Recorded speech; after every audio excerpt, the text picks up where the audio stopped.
The CEO's daughter fired me without looking up from my personnel file. 16 years gone in 16 seconds. I walked out with a cardboard box. But what she didn't know was that I owned the patent her entire company depended on. And I'd just made one call. But what happened next will shock even those who thought they'd seen everything. But first, let's go back to the beginning. Langston Dynamics had been my home longer than any apartment I'd rented, any relationship I'd had. 16 years. I remembered when our server room still hummed like angry microwaves and the office carpet smelled faintly of mildew. Back then, we were scrappy, 10 of us trying to outrun a collapsing deadline, inventing a solution before anyone could patent around us. I slept under my desk during those early days, not for praise or promotion, but because I believed in what we were building. Over the years, the company swelled. Venture capital came, then IPO. The office upgraded, the mission diluted. Suits replaced sweatshirts, committees replaced conversations. But I stayed. Not because I didn't have offers, I had plenty, but because I believed that what we created mattered. That my algorithm, the core compression layer I'd spent years refining, was the spine of a vision I helped birth. Then Madison Langston arrived. Her heels echoed down the hallway like gunshots, each one clearing out the illusion that competence would protect you. She had a name, and in places like Langston Dynamics, a name weighed more than legacy, more than contribution, more than blood and sweat, baked into 16 holidayless years. Her father had built the company. I had built the product. But she had the bloodline, and apparently that trumped everything. She didn't bother with introductions. She didn't ask who made what or why certain decisions had saved us from collapse in Q3 of 2017. She never looked at the names on patents or the emergency fixes that stopped the infrastructure from buckling during our last major rollout. She came in swinging, reorg, consolidate, optimize, she said. Words from a textbook, not a battlefield. At 11:57 a.m., I refreshed my access panel. Access denied. 3 minutes later, a man with arms like filing cabinets tapped my shoulder and said my name like it was a line in a script. "You've been asked to leave the premises." No emotion, no recognition. HR didn't flinch. "At-will employment, clause 12.4 of your agreement. You've been compensated accordingly." No handshake, no dignity. Madison sat in a chair that had once been occupied by someone who begged me to stay during a server migration meltdown. She didn't know that. She didn't care. Her eyes flicked up once. "Tech's moving fast. We're trimming fat." I stood there, cardboard box in my arms, containing a mouse pad from 2009 and a photo of a team that no longer existed, and realized the truth. She hadn't fired a man. She'd fired a foundation, and that foundation was patient. They'd laughed when I brought it up. Not mockery, exactly. Dismissal. That subtle corporate sneer you get when people believe they're smarter because their titles are heavier. It happened during a quarterly engineering review. I'd just presented benchmarks for the new compression layer, massive reductions in latency, exponential improvements in data throughput. The kind of numbers that rewrote product strategy, and I'd said it plainly. We should patent this before we release it. It's unique. It's vulnerable. My manager, Derek, didn't even glance up from his Surface tablet. "Legal says we own anything you build on salary. Why waste time?" But here's what Derek didn't know. I hadn't built it on salary. Not one line. I'd been working on the core logic for over a year before we even scoped the infrastructure overhaul. Nights, weekends, coffee-stained notebooks. I ran the prototypes on a home lab rig, then sandboxed the code in a private IDE, outside Langston's jurisdiction. Every keystroke time-stamped, every module compartmentalized. I documented everything. It wasn't paranoia. It was insurance. The week after that meeting, I filed the provisional patent myself. Clean, bulletproof. My name, my legal address, my system. I kept quiet when they deployed it 6 months later. Langston Dynamics moved fast, like it always did, eager to impress investors with tech it barely understood. My architecture was too good not to use. They didn't question where it came from. They just plugged it in and built revenue on top of it. I watched as press releases praised Langston's revolutionary compression engine and thought, say it louder, just not too loud. I bided my time. Madison just gave me the excuse. The call to Callum Reyes wasn't spontaneous. I had his number saved for months. We'd talked over scotch once at a conference in Toronto where he mentioned his company's need for scalable architecture. I didn't pitch him then. I waited.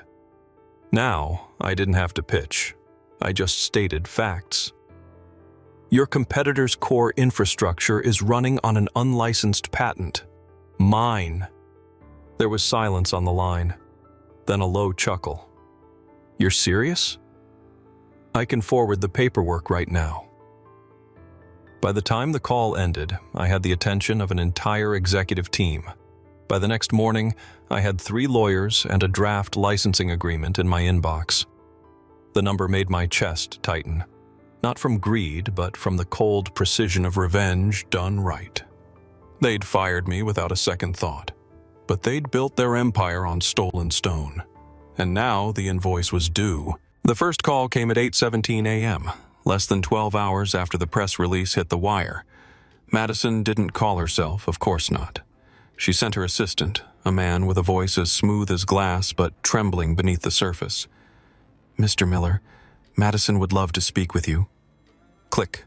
The second call came from HR, polished, sterile. Jacob, we'd like to invite you to a discussion regarding recent developments. A collaborative solution would... Delete. Then the CFO, a man who once refused to fund my prototype because it sounded too niche.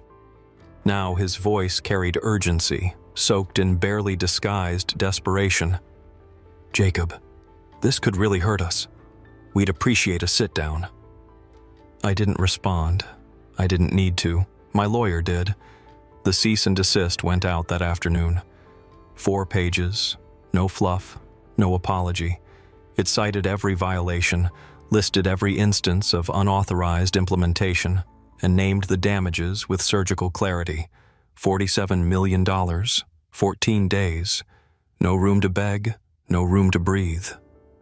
That's when Madison called.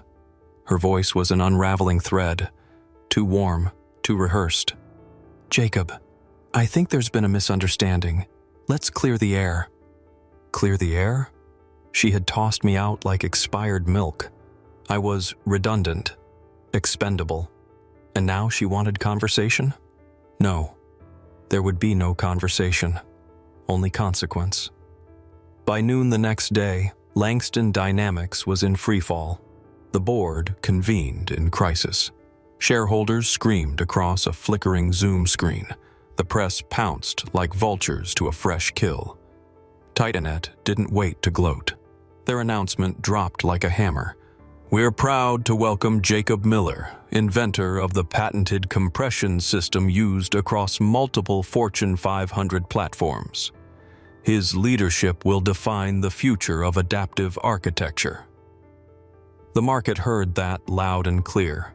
Langston's stock plummeted 22% before the bell rang. Analysts called it a structural liability revelation. I called it karma. Internally, they tried to patch over the damage, rebuild the system from scratch, replace components, substitute logic trees. But my code wasn't a module they could excise. It was marrow, intertwined, obscured by recursive design, dependent pathways, obfuscated calls I'd written for this very reason. They couldn't cut it out, because I hadn't just written the system, I had buried myself inside it. And now, when they tried to turn the key, they realized it no longer fit. I was the lock, and the one holding the master. They opened at $5 million. The offer came in an email wrapped in legalese, buried in a PDF as if the money might soften the impact, blur the edges of betrayal. "In good faith," they wrote, "to resolve matters swiftly." It was meant to sound generous. They thought I was still the man who left with a cardboard box. I declined. Days later, they came back with 10. No apology, no responsibility, just more zeros, like dollar signs could substitute for dignity. They didn't understand. This was never about the money. It was about acknowledgement, about forcing a monolith to kneel. My response was brief. 3 conditions: public acknowledgement of infringement, a full apology from the board, and royalties. Forever. Industry standard. Every quarter. For once, Langston Dynamics had no words. The company that once marketed disruption had been disrupted. From the inside. By one of their own. The silence that followed wasn't strategic. It was surrender. And then, finally, movement. The board convened behind closed doors. A decision was made, swift and silent. The next press release painted it in PR language: strategic leadership realignment. But insiders knew. Whispers leaked. She'd been forced out. Madison Langston, the heiress CEO, removed from her own father's throne after less than a fiscal quarter. I didn't cheer. I didn't need to. I'd already heard she wept in the elevator, her heels echoing against the tiles like a fading legacy. Her reign had lasted a handful of board meetings. Mine had built the foundation they stood on. Weeks later, the new interim CEO, gray-suited, quiet, the kind who listens, signed the agreement with a pen that probably cost less than my old mousepad. The company issued a formal apology. My name was printed across the top, bold, unmissable. The following week, I appeared on the cover of Tech Innovators Weekly. The headline? "The engineer who beat the giant." No embellishments, no misquotes, just truth. At the Future Tech Conference, I stepped onto the stage wearing the same navy blazer Madison had dismissed as dated. The lights hit differently this time. The applause didn't sound polite. It thundered. I didn't speak for long. I didn't need to. Presence had replaced explanation. Madison. She vanished. A name erased from boards, from panels, from the future. Some say she moved abroad. Others say she changed industries. A few say she changed her name. But I kept mine. And I kept the box from that day. The same one I carried through the glass lobby with my life reduced to trinkets. It sits on a shelf in my home office now. Not out of bitterness. Out of memory. Because in a world drunk on inherited power, some castles collapse not with a siege, but with a signature. And the ones who build quietly, they leave with keys, not wounds.